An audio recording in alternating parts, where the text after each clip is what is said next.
Wiertła Skały Minerały to kolejna po wybuchowej mieszance recenzowana przeze mnie planszówka wzorowana na cyfrowym tytule.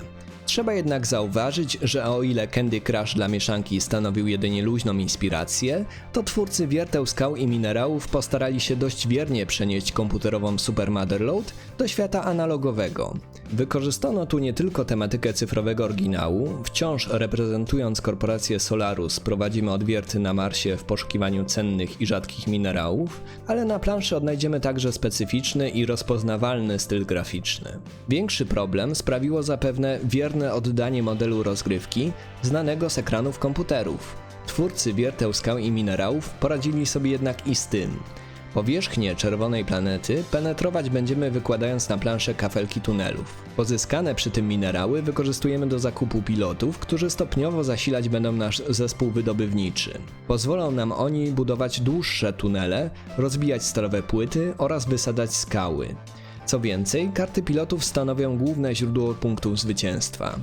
Wygrana zależy więc od tego, z jakich specjalistów składać się będzie nasza załoga pod koniec gry. Do zwycięstwa przybliżać nas będą również artefakty i karty osiągnięć, które staramy się zbierać w trakcie rozgrywki. Mechanicznie znajdziemy tu elementy budowania talii połączone z logiczną układanką, jaką zapewniają żetony tuneli. Choć na początku nasza talia będzie składać się ze słabych kart, to dokupując bardziej wykwalifikowanych pilotów, z czasem będziemy wykonywać coraz bardziej złożone ruchy. Wiertła Skały Minerały stanowią więc dobre wprowadzenie do świata złożonych planszówek.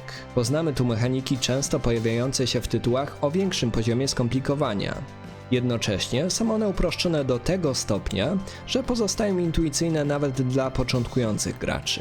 Satysfakcję w grze daje przede wszystkim możliwość tworzenia długich kombosów. Zagranie jednej karty często gwarantuje dodatkowy ruch, podczas którego zdobędziemy więcej minerałów, te zaś wykorzystamy do zakupu pilota, który z kolei zapewni nam kolejną akcję i tak dalej.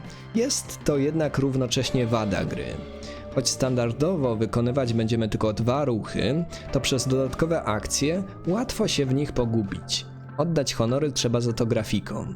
Wiertła Skały Minerały zachowują niepowtarzalny i co istotne spójny styl graficzny, mimo że każdy z graczy ma do dyspozycji własną, unikalną talię pilotów. Czytelniejsza mogłaby być tylko plansza, na której nie odnajdziemy nadrukowanych wartości minerałów. Te musimy zapamiętać albo cały czas sprawdzać na żetonach. Różnorodne talie pilotów w połączeniu z dokładanymi do pola gry dwustronnymi planszami zapewniają dużą regrywalność. Co więcej, twórcy zadbali o to, aby karty pozostały odpowiednio zbalansowane, tak abyśmy nie mieli wrażenia, że któryś z graczy ma nieuczciwą przewagę nad innymi. Myślę, że Wiertła Skały Minerały spodobają się tym, którzy w planszówkach szukają czegoś więcej.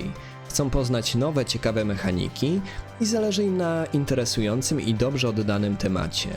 Nieźle bawić się będą też gracze zaawansowani, którzy w poszukiwaniu najlepszego ruchu testować mogą różne kombinacje zagrywanych kart.